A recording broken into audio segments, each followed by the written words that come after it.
The views and opinions expressed on this program are those of the guests appearing on the program and do not necessarily reflect the views and opinions of 8 News Now or Nexstar Media Group. He cares about this almost as much as he does Florida or New York. We're taking nothing for granted in Nevada, and we benefit from the last few years of real investing in the Democratic Party infrastructure.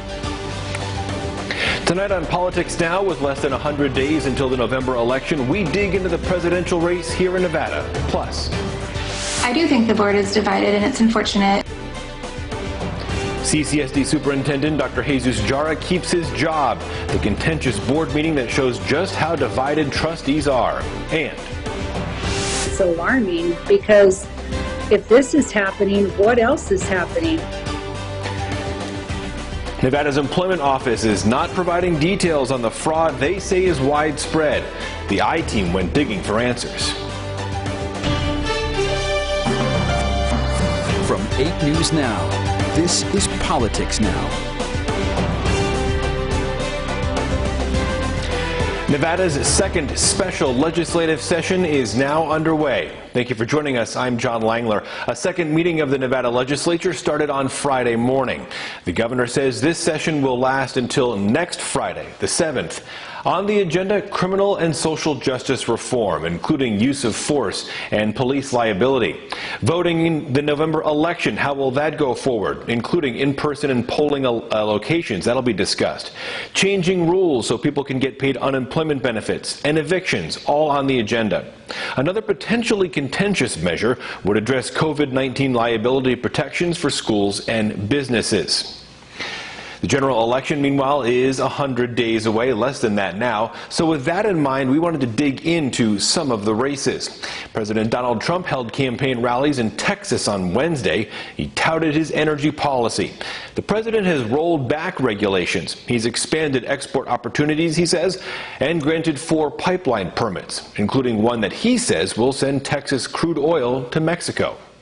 As long as I'm your president, we will never let anyone put American energy out of business. For the first time in nearly 70 years, we have become a net energy exporter. On the coronavirus, President Trump says there could be a vaccine by the end of the year. Nevada Republican Party Chairman Michael McDonald is the main surrogate for President Donald Trump here in Nevada. I spoke with him about the race. We saw an ad just go out from Vice President Biden this morning, I believe it is. Haven't heard a whole lot from Mr. Biden recently. How has Mr. Biden's campaign affected how the Trump campaign is trying to get its own message out to the public? I think it's if you look at the, first of all, it's nice to see Joe Biden actually come out.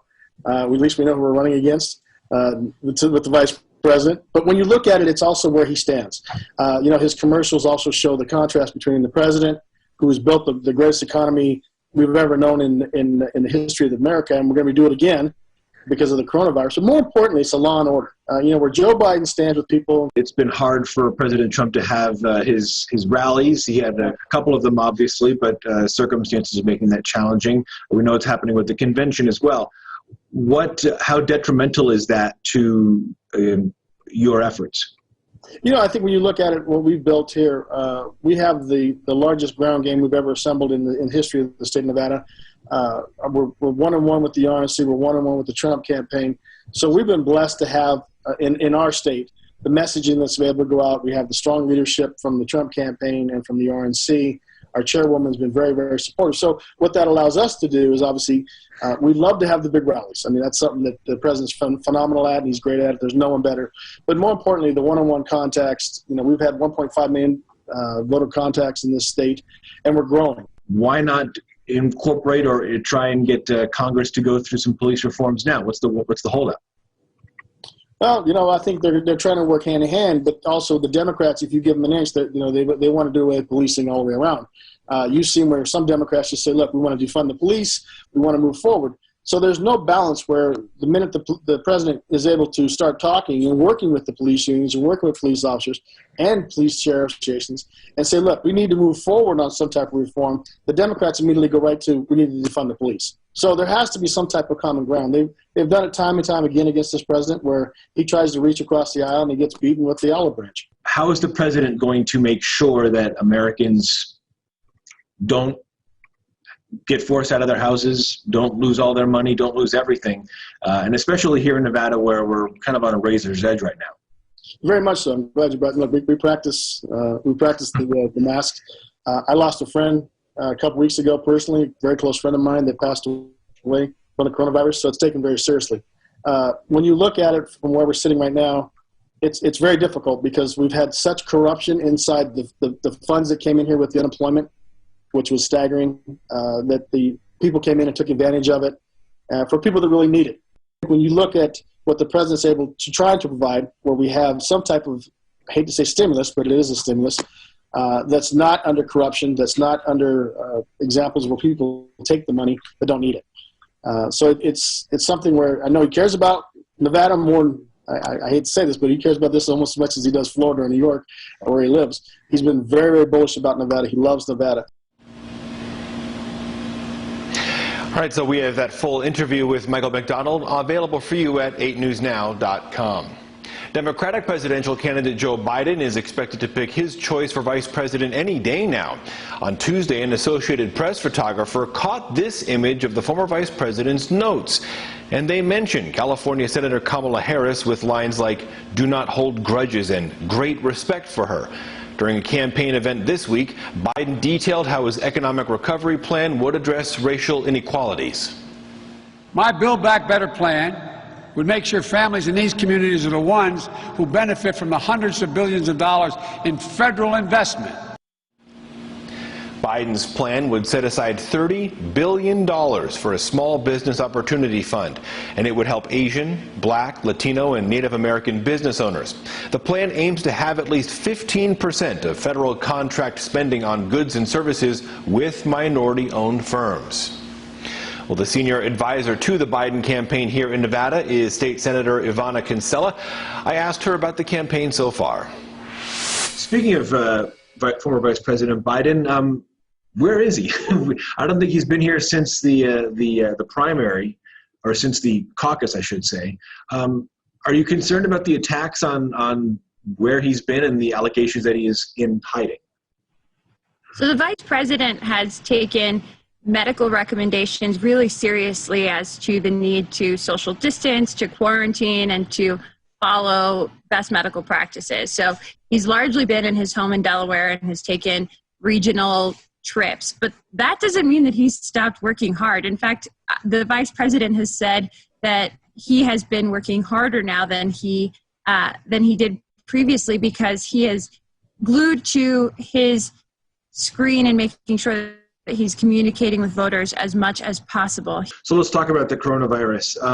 Pure and simple, from the Biden campaign's point of view, what is President Trump doing wrong, and what would a President Biden do differently? Joe Biden has taken a very public position, and he would have treated this very differently. First, he would have never discarded the pandemic as something that will just magically disappear like President Trump did. He wouldn't have allowed for there to be such a decentralized response like President Trump has. Joe Biden would have ensured that from day one, there was leadership coming out of the federal level so that states weren't forced to fight against each other for things like PPE and forced to compete in a global market for equipment like ventilators and masks and testing supplies. What we've seen at every step of the pandemic is an epic failure coming from the federal government. And what Joe Biden would do differently is not only based on his policies, but also on the way he would make sure that Americans felt like there was leadership coming out of Washington, that there was a plan to not only answer the public health crisis, but the ensuing economic crisis, and really give folks a sense of leadership. I know that's not quantifiable, but it would make a tremendous difference at a time when Americans across the country are feeling epic fear and uncertainty. The issue of federal authorities in several cities, sort of the way these protests, certainly not everywhere, but in a couple of cities, have manifested themselves in violence and some clashes. Would a Biden presidency support putting federal agents in cities to deal with protesters in this manner? Thus far, we've seen the Biden campaign stand up and say, not only is that unacceptable, it's an unnecessary response to what have been peaceful protests. And we can use our neighbors in Portland as a prime example, where there have been protests of moms, protests of veterans who have come to stand up for what is a very, very special moment in our country, to speak to the deep racism that permeates all aspects of policy making, but particularly in policing and criminal justice. And you can watch the full interview we had with State Senator Kinsella on 8newsnow.com. All right, coming up next here on Politics Now, fraud in the unemployment system. They had to have had my Social Security number and knew where I worked. The I-Team's Vanessa Murphy digs into how much fraud we know about and who's looking into it. Plus, the now wife of congressional candidate Dan Rodheimer has had the police called on him twice back in 2018. We have the details. Welcome back to Politics Now. Clark County School Superintendent Dr. Jesus Jara is keeping his job. After a contentious board meeting this week, Dr. Jara now says he wants to focus on education. But as Kristen Drummond explains, trustee criticism over his performance remains. Superintendent Dr. Jesus Jara says he's here and staying focused on students, a statement he's continually made despite the recent drama with trustees who remain at odds with one another. That this was an unbelievably calculated move. I do think the board is divided, and it's unfortunate. Concerns following Wednesday's special meeting. Go, you set this up. Trustee Danielle Ford questions how to move forward following an abrupt adjournment. She called for the meeting along with trustees Linda Cavazos and Linda Young to address Dr. Jara's leadership and possibly firing him, but I'd like to make a motion to adjourn. It finished without a vote on Dr. Jara's contract and division among the board. So how do you suggest you guys come together? I don't have an answer for that. Uncertainty now about unifying the group, and it may not happen soon since Trustee Ford tells me she plans to continue pursuing the matter. This is not the end. At some point, you beat a dead horse, and I think that it needs to be done. Dr. Jara deciding not to comment on the drama, but focus on the district. He released this letter Thursday and writes, "I am not a politician. I am an educator." The superintendent addresses challenges, adversity, and fighting for students, a viewpoint trustees claim to share. I think there's going to have to be some healing that's going to have to happen here. Dr. Jara says the district will succeed if everyone comes together. In the newsroom, Kristen Drummond, 8 News Now. Trustee Ford says her focus on the superintendent directly relates to students and to schools. She says she wants to hold him accountable so to best serve the community. We'll follow that also as it moves forward. Meanwhile, a Nevada judge has ordered several thousand unemployed workers to finally get their benefit checks, but still tens of thousands of others are waiting. Now, the ruling stems from a lawsuit filed by out-of-work freelance and gig workers against the state for pandemic unemployment assistance in the program called PUA. Dieter told the court 30,000 PUA claims were pending. 22,000 of those flagged as fraud. State officials say 3,000 of those claims were actually eligible and were ordered to get paid on Monday. As for everyone else, the judge says he wants to see more progress. The court continues to be concerned that the progress, however, under the circumstances that people find themselves in here in Nevada, are moving too slowly. So what happens next? A special investigator appointed by the court will update the judge on what progress has been made by Dieter in 2 weeks. Now, as you just heard in that lawsuit, unemployment fraud here in Nevada, it is a major problem. While many Nevadans really need that benefit money right now, fraudsters in some cases are stealing it. Dieter is releasing few details, though, about this major problem, so the I-Team's Vanessa Murphy went looking for answers. My operations director opened the mail, and it was a filed unemployment application with my name on it. This is the document Debbie Ritchie received. She's the CEO of Body Spa Group. Did you ever file for unemployment this year? Absolutely not. Absolutely not. It's my company. She says she didn't receive unemployment money either. They had to have had my Social Security number and knew where I worked. She called the Department of Employment Training and Rehabilitation, or DETR, to report fraud. Ring, ring, ring, ring. She says she hasn't been able to reach anyone. It's alarming because if this is happening, what else is happening? The I-Team reached out to DETR, and a spokeswoman said fraud can be reported on the website, claims will be investigated by staff, and DETR may or may not follow up to get more information. Ritchie's director of operations for the Salon Group describes the website as confusing. It's crazy. I don't know what's happening. Nothing's making sense anymore. So how many unemployment claims are believed to be fraudulent? In a letter asking the U.S. Inspector General for an investigation into DETR, Republican state leaders wrote that DETR recently reported up to 185,000 possibly fraudulent jobless claims, costing the state millions of taxpayer dollars. When the I-Team asked DETR and the governor's office for more information, details were not provided. So we reached out to local communities, because while information is being stolen from workers at private businesses like Ritchie's, public employee info is also being stolen. Clark County reports 203 employees victimized. The city of Las Vegas reports 50 fraudulent claims. Henderson reports 100 for March alone.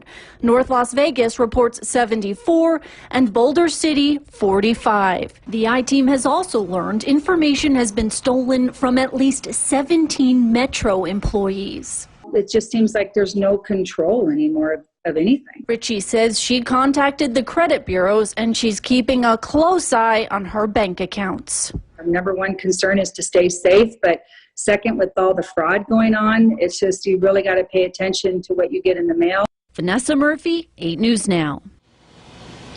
So there is a task force for COVID-19 related crimes like unemployment fraud, but sources told the I-Team there is some confusion among agencies about who actually investigates these claims. For example, Metro Police has no access to DETR systems. Their investigators have been provided the number of fraudulent claims.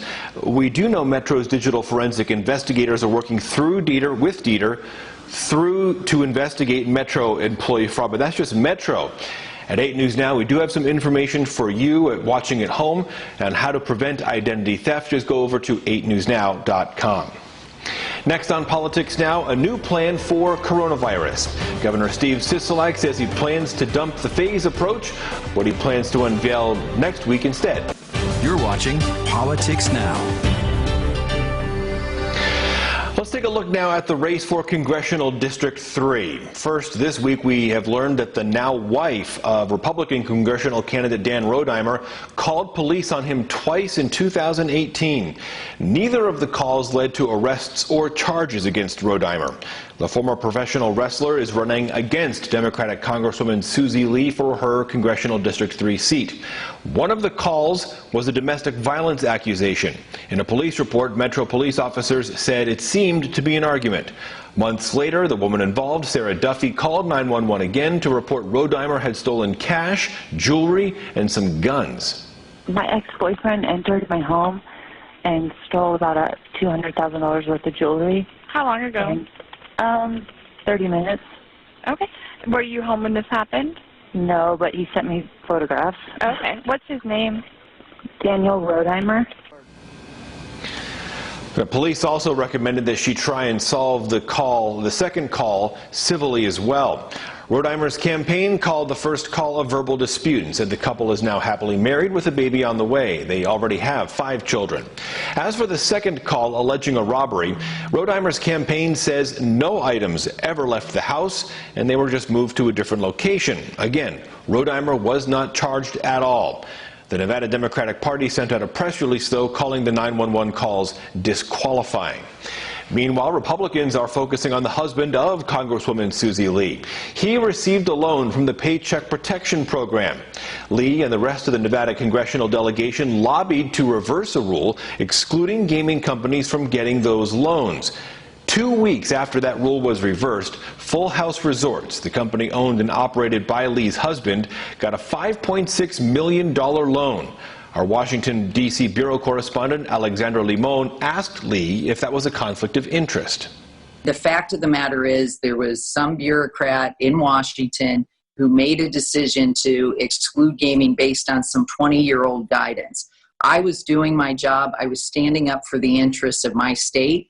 And I'll let you know that now we have seen over 40,000 businesses in Nevada taking care of over 500,000 employees. So to me, there was no conflict of interest. I was doing my job, and the interest was in the interest of my state. Lee says she was not involved in the company's decision to apply for that loan, her husband's company, or the Small Business Administration's decision to award it to them. Changes to DACA, the program that lets children brought into this country by their parents illegally, but lets the country illegally by their parents stay here. That is DACA. Homeland Security announced it is no longer accepting new applications for the program. It is also making renewals for 1 year instead of 2. Each application costs $500.